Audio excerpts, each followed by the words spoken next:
يوصيكم الله في أولادكم للذكر مثل حظ الأنثيين.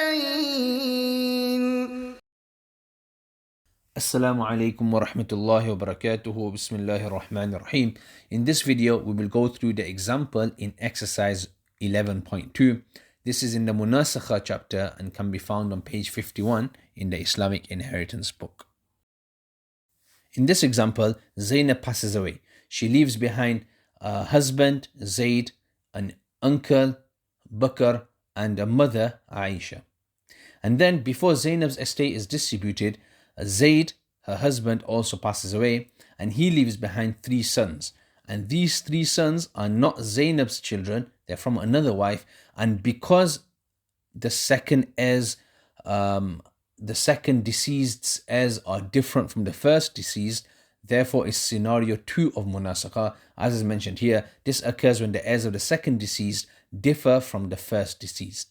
So what do we do? Well, firstly, we start off with Zainab's heirs. Her husband will get nisf because there's no children. Uncle will be asaba, and the mother will get thuluth because there's no children or siblings. So the base number will be 6. We give out the shares. Well, a half of 6 is 3 for the husband. We'll go on to the mother. A third of 6 is 2 for the mother, and the asaba amount is 1. Now, here, that's all sorted for Zainab's heirs. But before distribution, Zaid passes away. So first thing we do is put a box around Zaid, and whatever shares Zaid had, we write it on the left-hand side of his inheritance in a box. So as you can see with the arrow, that 3 has been written on the left-hand side above the line for Zaid, and that will be what we call the shares kept aside. We will call that the shares kept aside for Zaid. Next, we do Zaid's inheritance. And we can just forget about everything else and just pretend that it's only Zaid's inheritance and solve that first. So Zaid has 3 sons.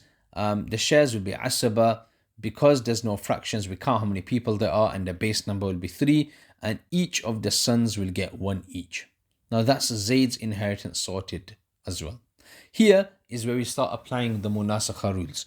So here we will look at the shares kept aside, meaning the amount that Zaid had before he passed away, which is a 3. And we will look at the new base number, what we call the secondary base number. And that is in blue on the right hand side. And we compare these 2 numbers. So the purple 3 on the left hand side and the blue 3 on the right hand side, or in other words, the shares kept aside in purple and the secondary base number in blue. We compare these 2 numbers and we look at which relationship it is between the 4 relationships that we've learned. Okay, and because both numbers are exactly the same, which we call tamathul, then the rule for tamathul is that we don't need to take any further action. And the answer is complete. So in summary, the number in the top right will become the base number, and the uncle Bakr will get 1 out of the 6. The mother Aisha will get 2 out of the 6, and each of Zaid's sons will get 1 out of the 6, and therefore the Munaasakha is complete. From Zainab's shares, it will be split up into 6, and as the numbers are mentioned, that's how Zainab's estate will be distributed, all in one single solution, rather than making it 2 separate solutions. One solution with 1 amount that is split up into, and it can be given across these 5 people that are still alive. Jazakallah.